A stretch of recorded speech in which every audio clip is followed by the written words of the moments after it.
Hey everyone, this is Jonathan with Underpromoted, and today I'm really excited to have with me Chris Bird. Chris is a full time professional arbiter for chess. Many of you may have seen him at some events. He's worked out of St. Louis for many years with their tournaments, but he's also been active abroad. This past year, he worked at the British Chess Championships, the Olympiad in Budapest, also the World Rapid Blitz. And of course, he's also the chief arbiter of the Grand Chess Tour. So I'm excited to share his story and perspective. And starting this channel, one of my goals has always been to have not just chess players, but other chess people, including arbiters. So that's another reason I'm particularly happy to be interviewing him. So we'll get right into it. I guess the first question, a lot of people might not know as much about you. Could you just tell us a little bit about your life in general and also how you got started in chess arbitering? Yeah, hi Jonathan. It's quite a short story, I guess. Originally, I'm from the UK, a place called Hull in England. I was involved in the local chess clubs there. That's where I grew up, learned to play chess, played chess for various clubs. I became the league secretary for the Hull District Chess Association, as it was back then. Became general secretary at some point, and was sort of heavily involved in the local chess scene. Then things changed. I moved to the US in 1998. I moved to Las Vegas, of all places, and that sort of immediately joined the chess scene there. And that was really good fun. And unfortunately, sadly, one of the local chess people, a guy called Norm Harvey, passed away, which left a major void in organizing and running chess. So I started a chess club, the Clark County Chess Club in Las Vegas, and built that up. And we had a lot of success with that. But with um, starting a chess club and wanting to run USCF rated tournaments, I had to become a tournament director. So I became a tournament director. And then basically running the chess club, I got to know some people. Carol Jarecki was sort of the main arbiter I got involved with and knew very well. I started working the National Open in Las Vegas every year. I was doing the bulletin for them. I wasn't there as a tournament director. I was actually doing the newsletter, which was a printed thing back in those days. So I would spend all night putting 30 pages of games and PGN and whatever together and reports and printing that out overnight. And then, they sold those. And I've been working at the National Open since the beginning of the 2000s. And then because of my tournament director work and Carol sort of got me involved in National Scholastics, invited me to work National Scholastics as a tournament director. I ran a couple of local norm tournaments, the Las Vegas Masters, but I wasn't able to be an arbiter for that myself. I wasn't a FIDE arbiter at that point in time, so I invited Carol to come and do that. And eventually I did. Carol persuaded me after enough convincing to progress through the tournament director world. So like I said, I'd been working National Scholastics now and sort of progressed to also be a tournament director at some of these other things. I worked for CCA at various events. I was doing the Monroy system. I don't know if you remember that. It was the electronic score sheets that came on a little pad that you moved around. And that was back in 2006, I think that started. So we had them at the Las Vegas Masters. And yeah, I went around the country for Bill Goichberg and his events, running the Monroy system, also being a TD, getting TD credit, arbiter credit, and eventually progressed to be an arbiter and got invited to the 2009 US Championships in St. Louis at the St. Louis Chess Club, the first one that they held, where Carol was the chief and I was the deputy. And things just snowballed from there. I became an international arbiter thanks to all of the work and experience I'd done. And in 2012, I was asked to be the chief tournament director of the US Championships. At that point, I wasn't a national tournament director, so I had to quickly become a national tournament director and work out if I had enough experience credit to do that. I did. And that was sort of like the last step in the progression. I was already a FIDE international arbiter at that point. Became a national tournament director for USCF in 2012, and just started working a lot of big events, etc. At that point. So that's really how the arbiter career all developed and ended up where it is today. Yeah. So I guess two follow-up questions. When did you start to transition from being a player? Maybe you're thinking mostly like, oh, how can I play tournaments? How can I improve as a chess player? And then when did you start kind of transitioning your energy away from that into thinking like, well, I'd actually want to contribute to the chess community by organizing? And, why was there any thought process? And then also, while you were doing all these things, um, were you doing it full time or did you also like work another job? Was this kind of your, not a hobby, but something you did in your free time? Yeah, I mean, it purely was a hobby, right? So, chess, I like playing chess. When I ran the chess club, I played chess too. I was sort of a playing tournament director, apart from when I ran tournaments on weekends. During the club nights that we ran, I was playing. I was always making up the odd number, that type of thing, trying to play in the events. And if I didn't do that, I wouldn't have been able to play. So I was playing and tournament directing at the same time. Unfortunately, I like I said, it was a hobby, so I had a day job. I maintained a day job all the way through 2021. Wow. Then I decided to eventually take the plunge and become a full-time arbiter. But really, I stopped playing when I moved I left Las Vegas and moved to Massachusetts, to Boston, and sort of didn't. I played a little bit at the clubs there, but didn't really do anything in terms of local TD work, stuff like that. Everything I did was basically on a national basis, sort Hmm. of from that point. And then playing was just whenever I got the chance, I went to the Metro West Chess Club or somewhere in Massachusetts to try and play, but I didn't play anywhere near as much as when I was running a chess club. So when you run these tournaments, do you observe the games? Like, do you have to kind of tear yourself away from the game? No, it's so this is something to talk about arbiter things and skills. Yeah, you've got to pay attention to the games, but you really can't spend a lot of time getting into the nitty-gritty of analyzing that position and looking at the games. You're looking at different things, and usually there's multiple games to watch. So I do.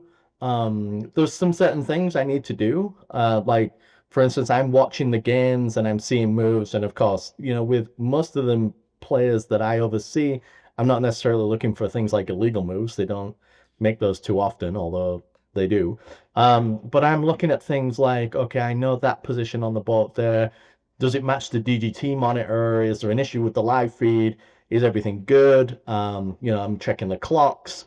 I'm looking more at the players and their behaviors and what's going on around them rather than spending all the time analyzing the position. Of course, when you're down to one or two games left and you sort of get into it a little more, especially in classical games, things have quietened down. You can sort of try to analyze the position a bit and sort of see where you think the players are going to be going with this, and try and guess who you think has an edge or who's playing for a win or who's playing for a draw and things like that. So you sort of do get into it, and I usually find after I come away from these tournaments, if I go online and play, I play much better, and then slowly over time I sort of get back into my regular skill level. But yeah, it does help actually. It sort of refreshes everything after you watch one of these big tournaments. Well, I have to ask, what platform do you play on, and what format do you play? So if I play online, I'll play on chess.com. I'll play on Lichess. I don't play anything faster than like 3+2. So I just stick to Blitz. I'm not convinced the online chess world is the best place to go play, and I figure the faster the time control, just like a lot of other people, the less chance of something untoward happening. But yeah, it's purely for fun. It's Yeah. just to play every now and again and just have fun. Mhm. Yeah. And I know, based on how you sketched out your career trajectory in chess, a lot of things happened out of necessity or out of the situation as you met certain people. But was there anything particular about being an arbiter that really appealed to you? Because I also know you mentioned you also referee soccer, um, and so just like the nature of that type of job. Yeah, it's one of those things. So when I was like organizing like the Las Vegas Masters or the New England Masters, like you're not doing this for a profit. You're doing everything purely for sort of love of the game, so to speak. And I like to get as much enjoyment when I was running the chess club, as much enjoyment of putting tournaments on and watching other people enjoy playing chess, as I do when I play chess. So I like to see that other people are actually enjoying themselves, having a good time. And I like to make sure that, things are the best they can be so people can do that. The National Open every year taught me, and it's a different type of tournament from like say your CCA events, where it's purely, you're there to play chess and people are there to try and win for the most part. National Open is very much customer service oriented. When I was brought on staff there, the key information we were told is if someone asks you a question, if you can't answer that question, you don't send them somewhere. You've actually got to take them somewhere and you've got to find that person who can answer the question for them.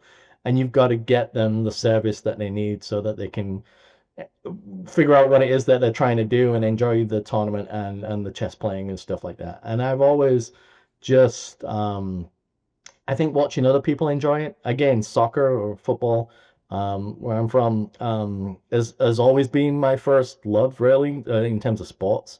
I still play it to this day. I play on an over 40s team, even though I'm eligible for a much higher age group.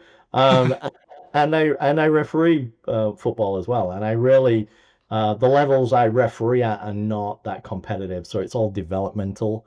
And you can talk to the kids that you referee and you can explain things as you go along and you can teach them and you can develop their understanding of like how the game is played and things along those lines. I'm not coaching the kids, not telling them to look for this, look for that. I'm just, trying to help them get the most out of being able to enjoy to play the game.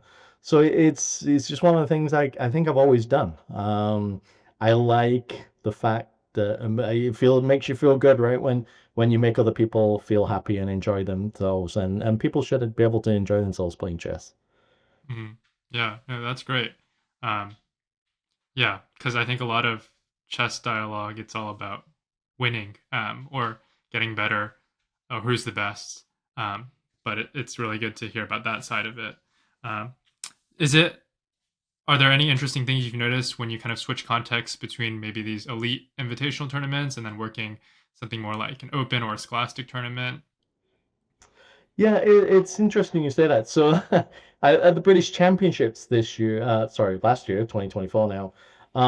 So the championship tournament itself was actually going on in a whole other building about 5 minutes away from where I was. I was actually in charge of the side events.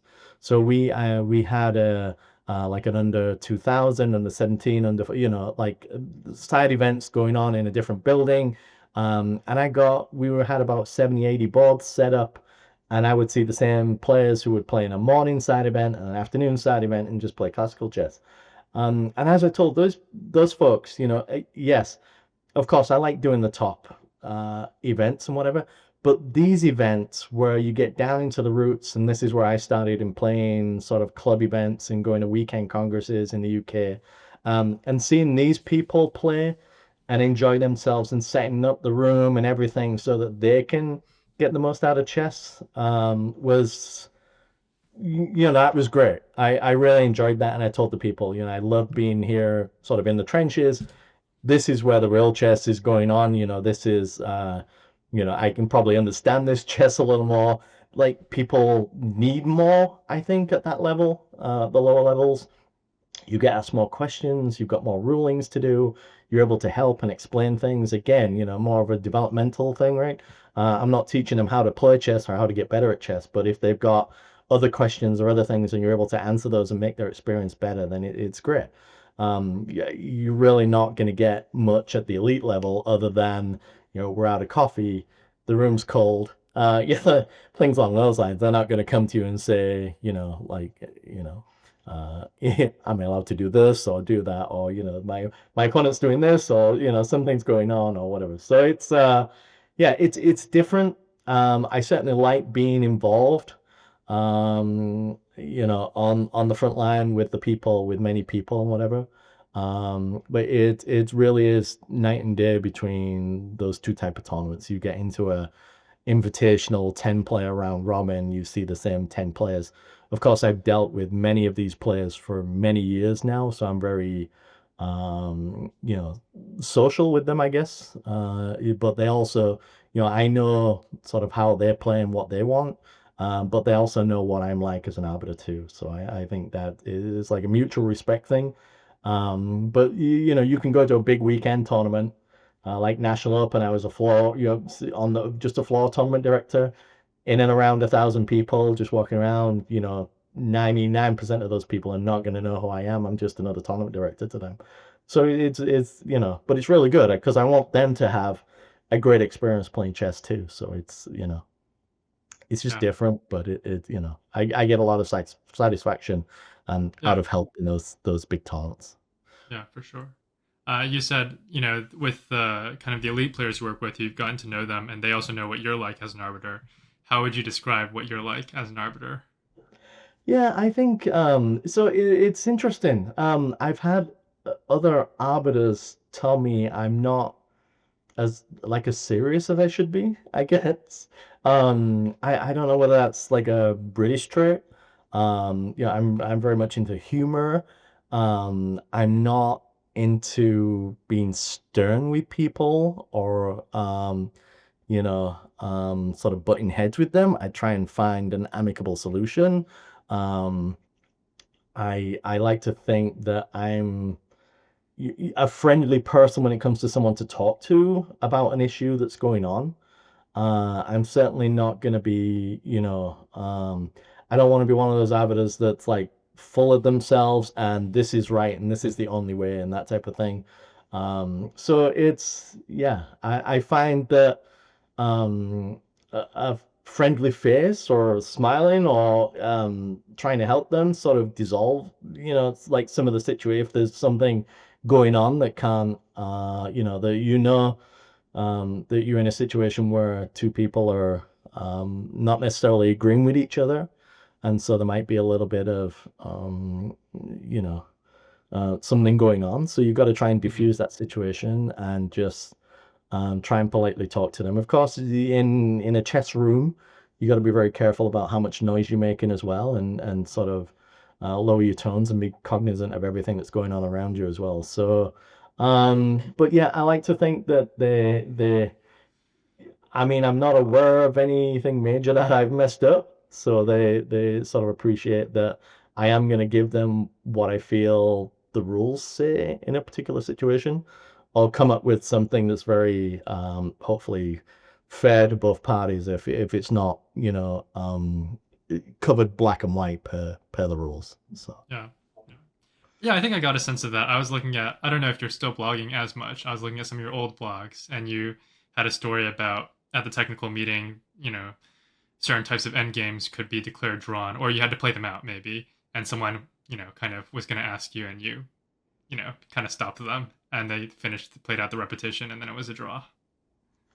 yeah, I've had so the cool one, and not to be was I think it was Hikaru and Vichy got into this queen and pawn ending, and they agreed to a draw, and I let it happen. And then the organizers sort of said, well, this is not quite the position we want to allow a draw to happen because it was written in the rules that if if I feel it's like a dead position, then I can allow a draw by agreement. So I told the players, I got them all together the next day and said, hey, I'm sorry, I made a mistake. The game was going to end in a draw anyway. It wasn't like a major thing, but just to let you know, this is the sort of position we expect people to play on and get a repetition, and so on. And then, of course, I don't know if it was that day or the very next day, but Magnus was playing somebody and he reached a position that was practically identical. I mean, it was queen and pawns against queen and pawns. And if you look at the video, you can see him sort of looking at me and smirking and laughing. And I was trying my best to hold it in myself to not just burst out laughing. Because you knew at some point he was going to sort of ask me if he could agree to a draw in that position. And I just looked at him and he looked at me and they played on and they repeated. But it was just one of those situations. And I asked him afterwards if he deliberately steered the game towards that way.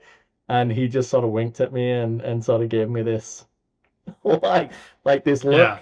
Like, and I Yeah, I swear that think it deliberately, and he's just that much of a chess genius that he could do that in that position. But yeah, I mean that, that's just one of those things. But yeah, I mean I made a mistake. I, hopefully put it right. And then we all lived with it from that point on. yeah. And then next year the rules were changed to just not allow any draw offers at all, and we took out the provision that because it was very ambiguous as to what is Mhm. considered like a dead position, that type of thing. So we we sort of managed to rewrite the regulations so that was avoided from that point. Okay. Yeah. Okay, I guess last question before we move on to the next topic. You've worked a lot of new events recently, new for you. Are there any dream events that you would like to go either kind of as a fan, no work responsibilities, or to be an arbiter at? I spent a lot of years with having the Olympiad on my bucket list, right? And I eventually got to work in Olympiad last year, which was an amazing experience in Budapest. And I learned an awful lot from that. Not necessarily in terms of rulings and things, but just how they did things in the FIDE world. It was more of an administrative task, to be honest, making sure that the score sheets and everything were filled out correctly, making sure that everything was signed, making sure the results boards and everything's were up to date correctly. There were, some ruling things, but mainly it was a great experience. I got to meet a lot of top arbiters and speak to them and learn from them and just hang out with them. And yeah, and obviously with, if you're doing one of the top sectors, like I was doing the top women's sector, you've only got 4 games to watch. They're going to take a long time. They're classical chess again. It's very similar to like one of the St. Louis tournaments where I've got 5 games, except there we had 2 arbiters, usually. So at the Olympiad, you've got 1 match usually. Some arbiters had 2 matches to watch, but down on the lower boards. It was just a really good experience. Obviously, I don't think you can be a top level arbiter without having the World Championship match, like on your list of things that you hopefully get invited to and work at. I'd be crazy if I didn't say, any of the World Championship match, the Women's World Championship or the World Championship match weren't on my bucket list of events to oversee someday. Who knows? The being deputy chief at the World Rapid Blitz last year was a huge step in line. To reach that highest category, you've got to do a world event Mm. of some type. So that was a really good stepping point for me as well. So I think I'm covering a lot of bases. There's a lot of events I would clearly like to work at any of the, World Junior, World Youth, World Cadet, all of that type of stuff would be fun to work at, and you work in big teams. Hmm.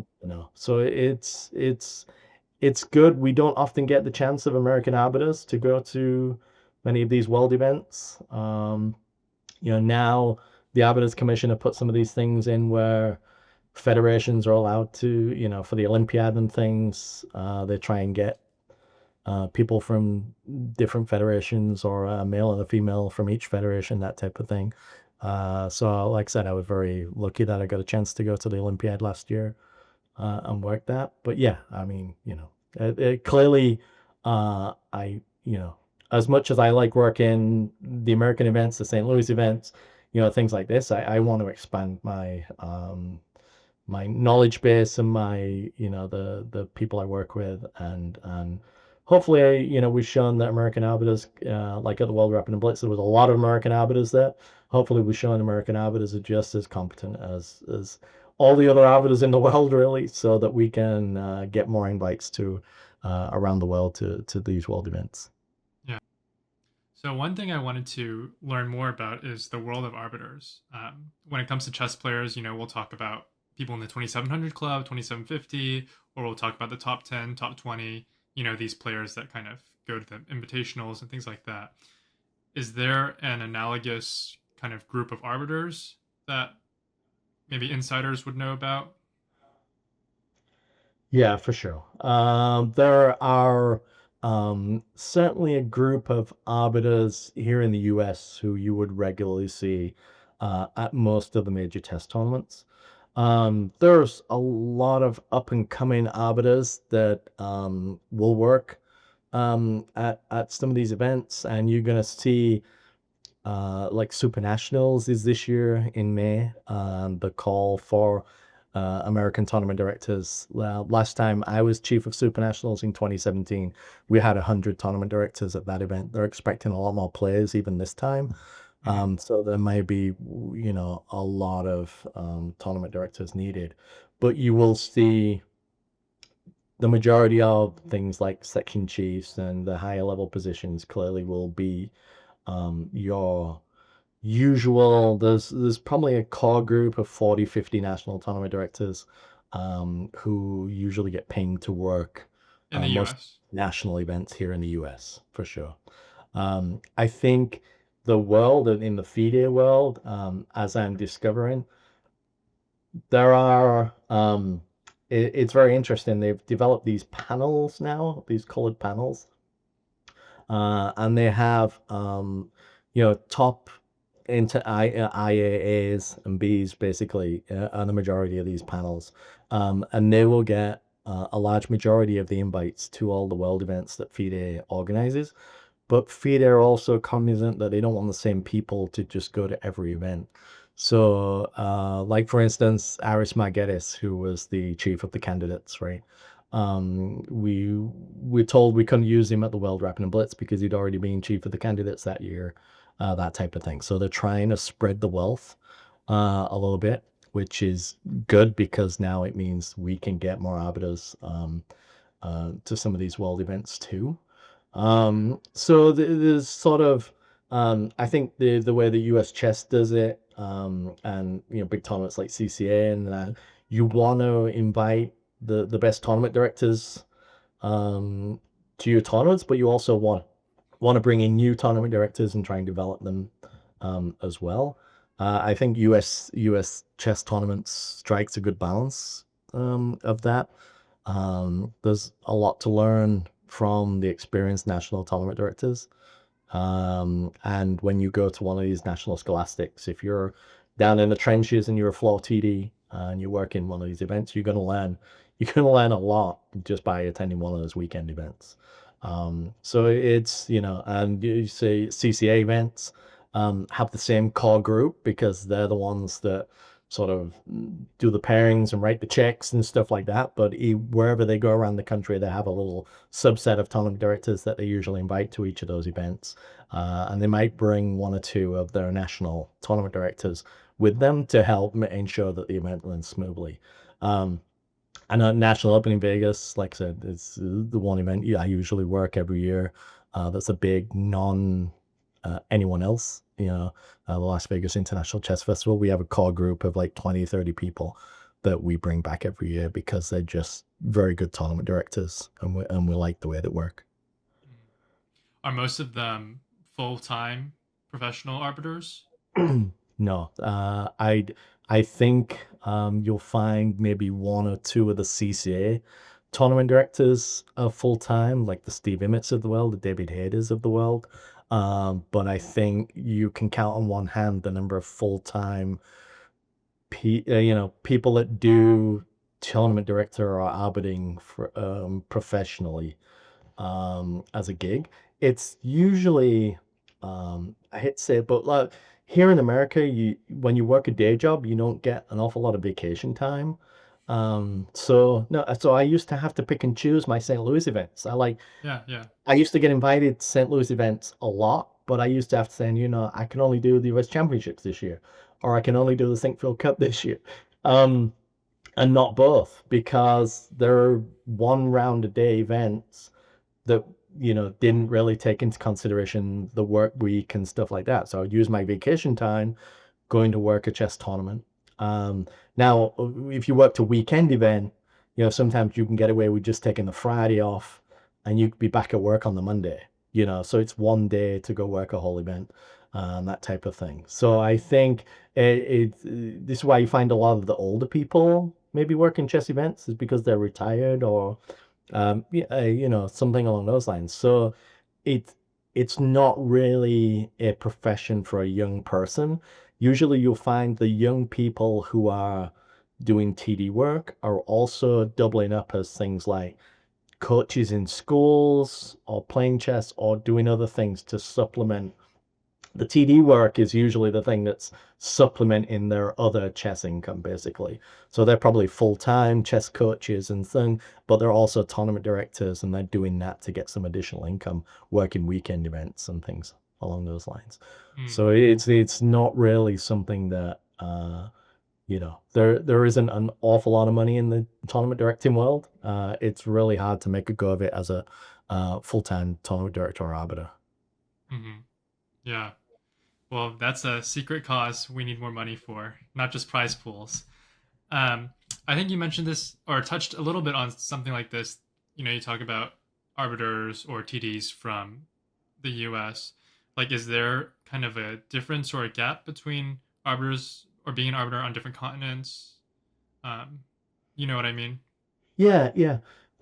Yes and no. So a lot of it becomes the fact that here in the US, you can't really bring international arbiters in, because everything has to be US chess rated too. So they've got to become a US chess tournament director. They've got to go through that rigmarole and process. And obviously, it's more expensive for US tournaments to bring in FIDE licensed arbiters. You go to a big US chess tournament, and you'll find the Open and maybe the under 2200 and the under 2000 are FIDE rated, and the rest are US chess rated. Um, and we use two different sets of rules when making rulings at those events. So the FIDE rated stuff has to use the FIDE laws, and you can only use licensed FIDE arbiters to make rulings in those sections, whereas the rest can be US chess tournament directors, and those use the US chess rules, which are slightly different from the FIDE laws. So we know at the National Open, we color code the drop signs where the board numbers are, so that we know whether we're in a FIDE rated section or in a US chess rated section, so we can make a ruling accordingly. And then, of course, if you hire people who are only US chess TDs and they're not FIDE arbiters, they've got to stay where the lower sections are and just make rulings down there. They can't wander up into the open and things like that. So they don't have this in the rest of the world, right? So that's why you really can't bring in international arbiters over to the US to work these big weekend events or whatever, because they'll only be useful in the top section, even though they've got to be able to go and get the US chess TD certification. Otherwise, they're not, they can't be US chess ready. Now, you in the world, the arbiters, say Europe, for instance, those arbiters get to cross the borders and go work events, I think, with each other a lot more often. There's been a group of, top level international arbiters on the FIDE world who I've seen predominantly work in the Olympiads and these World Youth and World Cadets, and like it was always the same sort of Mm, group of arbiters, and they get to know each other, and they get to work together all the time. And it was very, like in 2022 in India, there were a couple of USA arbiters who were able to go to Chennai. Um, but I don't think usually having USA arbiters go abroad to work these events was a common thing. mm-hmm, Uh, Now, you said like the North American Youth Championships that happened in last year. Um, there was quite a contingent of South American arbiters that came up and worked at that event, which was really good of the North American youth organizers to have that happen. So um, we're all developing contacts. So I had the Sinkfield Cup and the St. Louis Rapid and Blitz for a couple of years. the Grand Chess Tour allowed me to invite top international arbiters to come and work these events with us. So we had Sabrina de San Vicente, and we had Aris Marguedes, and we had Alex Holacek come over and work in St. Louis. So we get to know them and they get to know us as American arbiters. They get to meet people, they get to see us at work, and then we get reciprocal invites sort of based on their contacts that they have. And they say, okay, yeah, this person was actually, good. Like we never usually get to see each other and engage how good or how, bad things are, or, they never got to really see that the American arbiters, even though we have our own rule set for US chess, we do actually run events using the FIDE laws and we know how to apply them. So we can work international events. So this is all developing. It's all still fairly new, but we have a lot of arbiters now. We had some arbiters that went and worked. I think it was the World Amateur Championships, I think, in Greece or something like that. So there were USA arbiters at these events. We've had people invited now to the continental events here in the Americas. We've invited them to come and work events, having the World Rapid Blitz here, and having, American arbiters mixing with the international arbiters. It gets them really good exposure. They can make some contacts while they're working on the floor and showing that they can all work together as a team. And the American arbiters know what they're doing in terms of the FIDE laws. So it's been good. It's developing. I hope it continues. That we continue to get those invitations for all of our arbiters. That they get to go around the world and show that we know what we're doing too. Even though we have to come back here and sometimes like which rule book are we using today for which event and that type of thing. So it's it's good. It's I hope it continues for a long time. So it's really going to be really good for the up and coming arbiters too to step up, and hopefully they can take time off from their day jobs to go and work some of these events if they get the chance to do that in the invitation. Yeah. Yeah. Hopefully you're laying some good groundwork for the next generation. It's also funny to think, you're an English arbiter talking about us American arbiters. Yeah, it's so of course I've been here a long time. I consider myself a USA arbiter, right? Yeah, yeah. Even though I am English and bilingual, I can speak English and American, So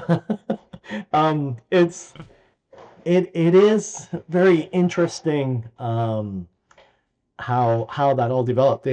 One really funny story, and then this is a USA thing. I think it was the 2011 US Women's Championship, and Carol Jarecki was the chief. I was the deputy chief, and we had 10 of the top USA women players playing.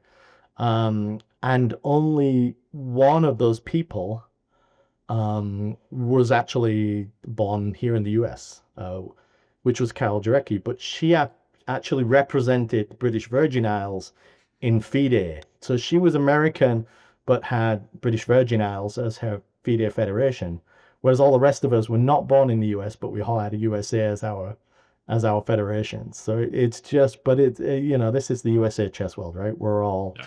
We're all USA people in the chess world. But yeah, I obviously still have a strong affiliation with England too. So Yeah. Yeah. I think, especially with social media nowadays, there's a lot of talk about what arbiters, should do, shouldn't do. But from your perspective, what are some of the challenges of refereeing chess, compared to maybe other sports like football? And what do you think makes a good arbiter? yeah, so obviously football, you're making decisions continuously, right? You're there's always a decision to be made, whether to make a call or not to make a call, or whether to speak to someone about something that's going on. It's just continuous. Whereas chess is not like that, and it's different. I'm not sure if you're aware. So, like in USA, as opposed to the rest of the world, the US chess rules are much more hands off. They want the game to be between the two players, and there's only specific instances where you can really get involved on something in a US chess world. Whereas the FIDE world, you're meant to be more proactive. If you see something that's wrong, you go and deal with that and correct it. You don't wait necessarily for a claim from one of the players. So it's a weird mindset.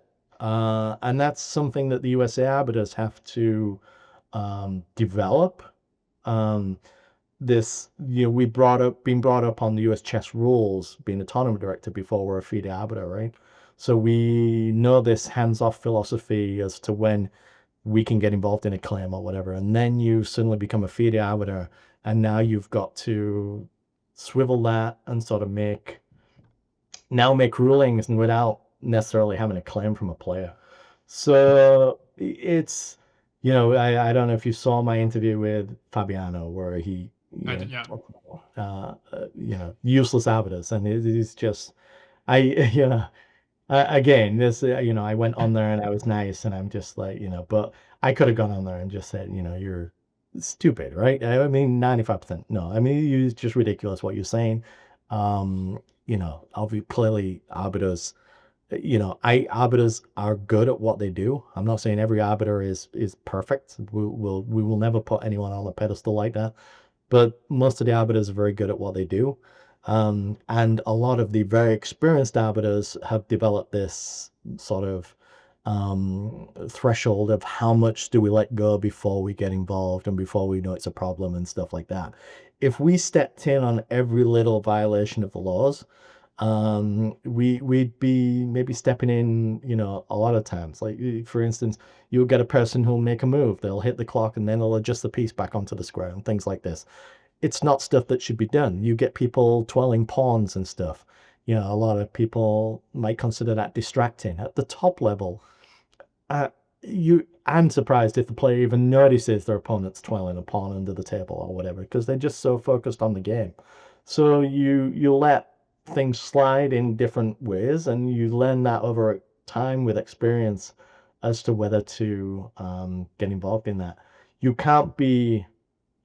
I don't think you want arbiters who are over the top in terms of involving themselves in the game, but when it gets to a certain point that you should step in, you've got to have that ability to get in there, and don't be afraid to do that.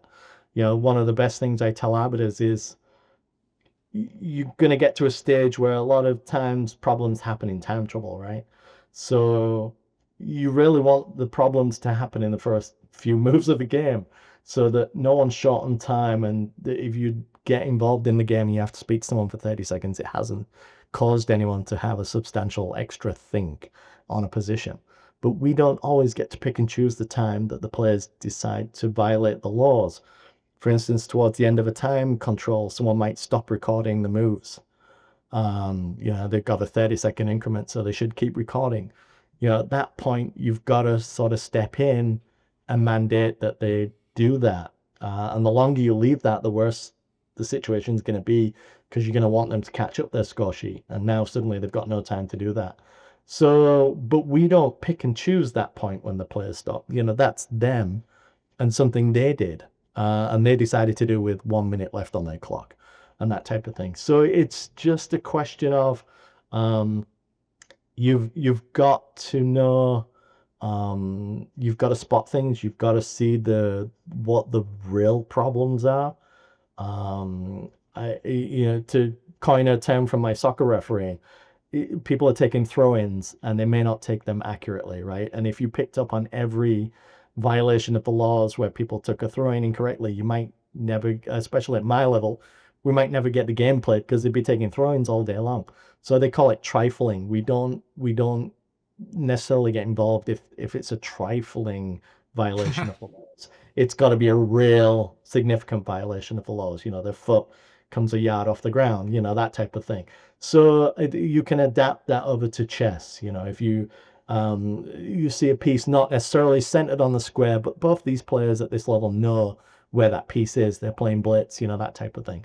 You're not going to get involved in that. But you see something happen, a player releases a piece on a square and then moves it somewhere else. Well, you should really get involved at that point, because that is, clear violations. So it's difficult to sort of, quantify all the situations you should get involved and you shouldn't get involved. Comes over time and experience.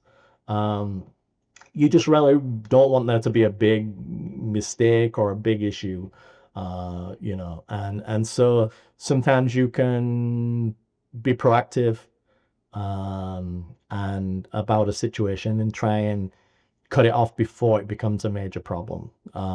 Right, for instance, I've spoken to a couple of people who I know are not necessarily very good when it gets down to law and time about placing pieces in the center of squares, or actually on the squares, and or adjusting pieces after them. So I'll speak to them before the game, or something along those lines, or I'll mention it to them after they've played their last game, and just say, hey, I noticed this. If you can put this correct, that'd be great. You'll save me getting involved at some point, and it becoming a problem. So there's ways and means and measures. Obviously, you want to be a good arbiter. You've got to be attentive. You've got to be there. You've got to be in the moment. You can't be, say, sat playing on your phone. You can't be, sat playing on a laptop. You've got to just make it seem from the player's perspective that you actually care, that you're paying attention, that you're there or thereabouts, and that that you want to be part of, helping them resolve any issues that come up. Yeah. Yeah, I think it does come down to a lot of expertise, and it's easy. You see like a minute and a half screen clip, and you're like, oh, this is what the arbiter should have done in this situation. But there's a lot of context and stuff that you don't see. And that's just a few minutes, maybe in a couple hours long round. So Yeah, there actually some really good, or the one really good case from the World Rapid Blitz. I know this Chess-Based India posted a video where I actually got involved in a ruling where a player had um, promoted a pawn, paused the clock, um, got the queen, put the queen on the board, restarted the clock, and then pressed the clock. So, but of course, they did all of this without my, I didn't see this. I saw the recording afterwards, but I came to the board, and listened to both sides of the story as to what exactly had happened. And there was a couple of things I was confused about. The clock lever was actually depressed the other way, because when the player had gone to pause the clock to make the claim, he'd accidentally pressed the clock. So I was confused initially as to how the clock lever was a certain way, and so I was asking the players about this. They'd also taken the queen off the board again and put the pawn back on the board because they were trying to show another arbiter what had happened. So when I got there, the other queen was not on the board. So I'm like, well, the queen is over here. So I'm trying to figure all of this stuff out. And it was very confusing situation because clearly the player can't stop the clock. The queen was right there next to the board. He had no reason to stop the clock at all, other than to stop himself losing on time. So the ruling was, I'm sorry, you basically did this to stop yourself from losing on time. So you did this with 1 second left. We're going to award a win to your opponent on time, basically, because you did this to stop yourself from losing on time. And so that was the ruling we made. And, that I feel that was a very good ruling. And that was, but it was very hard when you come to this situation and you hadn't seen, if you'd seen the video, you would have known immediately what the correct ruling was. But trying to piece it all together, the video goes on for minutes because I was trying to sort of work out and put this puzzle together as to what happened, and get the right ruling based on what I believe had happened in the game. So it was actually a really good capture on the video. Yeah, there was, there's various situations like that. I guess they don't always come off as well for some arbiters, but yeah, there isn't a lot of education in the arbiter world other than when situations like this happen, and you learn from other people's issues, mistakes, or rulings that they made, or you can read about. Sometimes they put reports together. and put it on the Arbiters Commission about things that they did and whatever. So working chess events, and learning from other people's issues and how they fixed that or resolved it is a like the best way to learn, sort of, and get the experience on the Arbiter front.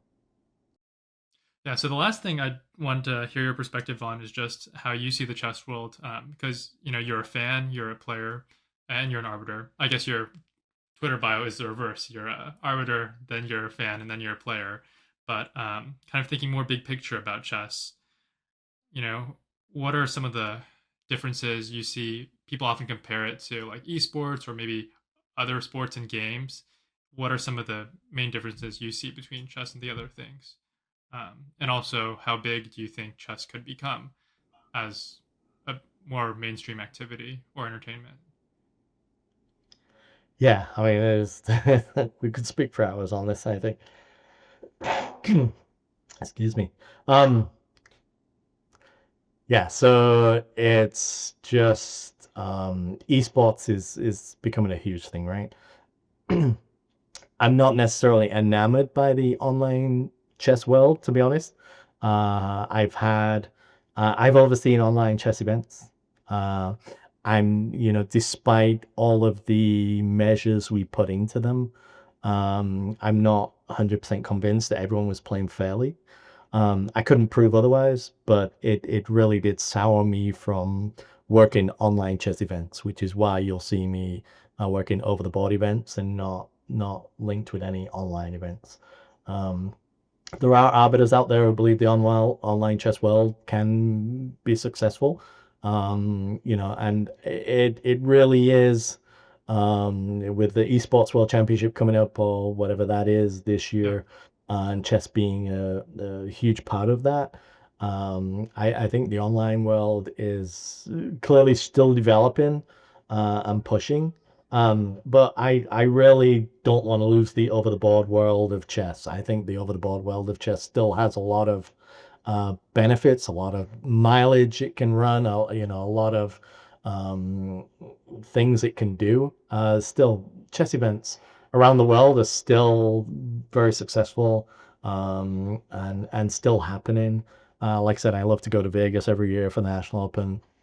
It's one of my favorite tournaments.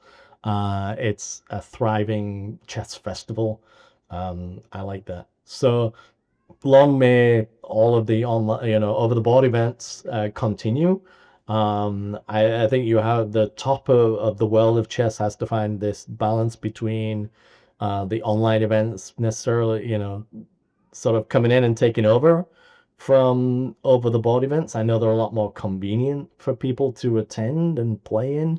Title Tuesdays are huge. I don't know how big Fisher Random Fridays are going to get, but this it's all developing, right? So there's certainly a place in the chess world for both now. I don't think you're ever going to get rid of online events. Now it's too big a thing. It is a big push in that world. But the more chess you have, and the more money that's being pumped into the top, and people see that chess can be a career, and a sport and something that they can maybe make a living from, the more beneficial that is to the chess world, I think. So I'm happy to see everything flourishing and doing well. I'm not so happy with the griping at each other that's potentially going on right now, and various things. I think everyone should be able to get along and play nice together. I'd love to see, Magnus and Hikaru. I mean, certainly, I know currently 1 and 2 in the world, or I mean, playing more over the board chess as well, things along those lines. I know, but it doesn't necessarily fit into their what they do. But there's a huge up and coming movement of these. I mean, obviously the world champion is very young. Um, there's a large group of similar players who are coming up in the world and developing, and they're going to keep chess going, I think, for a long time. So I'm not too disheartened by where the world of chess is right now, where it's heading. I think people should be happy in whichever medium they choose is the one for them. Like I said, these in-person online events, um, I think are much more suitable. Like I'm much happier with the fact that those are probably much more monitored than things like a Title Tuesday where everyone's sat at home playing, and things along those lines. But if the online chess world can ever sort that out, I mean, it's a tough issue. Then good for them, and that can only help the world of chess. But certainly, I'm not worried about over the board chess right now. It's still flourishing. There's still a lot of over the board tournaments going on. I'm still able to make a living from working over the board tournaments, which is good for me. And so I think we're okay. I think chess is in a good position. Right now it's pretty stable. There's all these events, both online and over the board, and yeah, I obviously there's always room for more, but the more events that come on, the more these things are going to clash, I think, at some point. So we've got to all, like I said, play nice together and make sure everyone can do everything that they want to do at all times. Yeah, that should be. Hopefully, we can get people to adopt the new mantra to play nice together, team up. Yeah. Um, okay, well, then to close, maybe just a few more casual questions. For your own chess, do you have any favorite openings or favorite YouTube channels you like to watch, books? Yeah, I mean, I don't read chess books as much as I used to. Actually, I went the way of not necessarily reading like opening or end game books. I would read more the storyline books like Kasparov, the great predecessors and things along those lines, where they had games, but they also talked about players and things along those lines. I've always been drawn to the Alekhines defense, unfortunately. It's probably a really good reason for my low rating. But, with black against d4, the Alekhine is always black against d4. I played the King's Indian defense. I've been an e4 person my whole life. I had no need to ever change that. So yeah, I mean, I don't really have a repertoire, but the certain moves I certainly play, and things along those lines. And yeah, we're playing the Alekhine, you sort of learn to suffer and defend positions. So that's what I do most of the time against d4. And then against d4 with the King's Indian, it's just, that's fun. That's always a fun game, whether win or lose. There's some things always happening in those positions. So, I still, yeah, I don't really deviate because I don't really know anything else. So it's when I get a chance to play it. But yeah, I mean, I nowadays I'm busy with family life and things like so I don't get to put anywhere near the effort into reading chess stuff or whatever that I used to. But yeah, I'm okay with that. Is there anything you miss from UK? Chess wise, I mean, Just in life in yeah, general? I mean, I do like my hometown, but I miss the people. My family are all predominantly still over there, and things on those lines. Would I move back? No. I'm quite happy where I am. Thank you. Yeah, it's one of those things. The people, and just the culture, maybe a little bit, but yeah, no, it's good. But it was really good to go back to the British Championships being held in my hometown of Hull last summer and in 2018.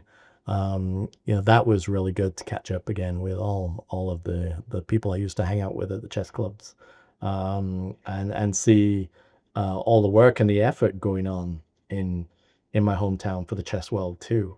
There's a couple of guys there who are really putting some really good work in that I wish had been around when I was living there and putting the same effort in that we were trying to do. So it's good to see it flourishing and everybody being happy and playing chess at home. Um, what position do you play on your football team, and what team do you root for?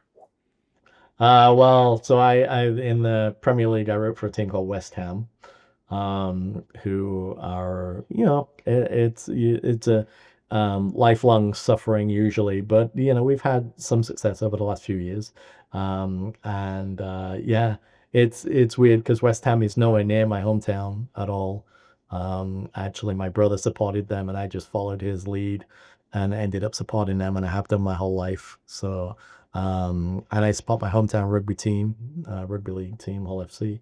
So I keep an eye heavily on that stuff. I played when I still play. So I'm a defender, for sure.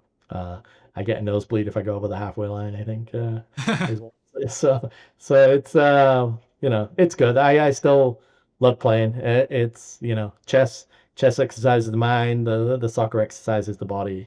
I'm happy with both of those situations. So it's good. Hopefully, keep me healthy for a long time to come. So, Yeah. And what's your favorite thing about the American Southwest, which is where you've kind of settled now? oh, here I actually love the nature. You might not think there's an awful lot to see. It's a lot of desert, a lot of cactus, but it's so intriguing and different. You can go out there and see. Not everybody would like this, but you can go out there and see a snake, or you can see a coyote, or you can see there's just some crazy stuff going on in the wilderness. It's you don't always see it. I'm not saying you're gonna walk out and see it, guaranteed to see a snake. You might see one or two a year or something like that, but it's actually cool. The desert and you wouldn't think it's as green as it is, and the cactus make it green, obviously, but it's not lush with trees and a lot of grass and things. But it's yeah, really like it out here, and it's very nice weather compared to Massachusetts or the UK. So Yeah, that's great. That's great. Well, I think we'll leave it at that for this time. I really appreciate all your well, thank answers you. and insights. Yeah, thank you so Yeah, much, Chris. thank you.